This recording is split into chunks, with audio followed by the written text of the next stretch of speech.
Ndabasuje nitwa Dizzy Boy. Amakuru mashya agezweho, umuhanzi Muneza Christopher uzwi cyane nka Christopher yagaragaje ko igihe kigeze ngo Kiliziya Gatolika mu Rwanda irusheho guhuza n'isi y'ikoranabuhanga. Asaba ko hashyirwaho urubuga nkoranyambaga rufasha abakristo kubona serivisi zitandukanye bitabagoye. Yabigarutseho kuri uyu wa gatanu tariki ya mbere Gicurasi 2026 mu kiganiro nyungurana bitekerezo cyahuje Antoine Karidinali Kambanda n'abavuga rikumvikana ku mbuga nkoranyambaga cyiswe Katolika Influencers Concert cyabereye muri Sainte Famille Hotel.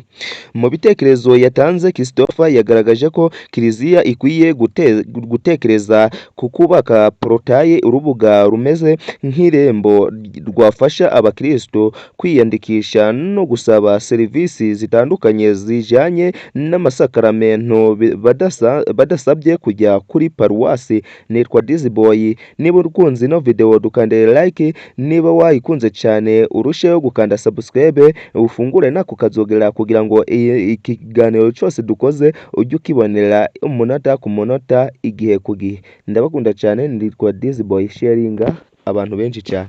Ciao ciao.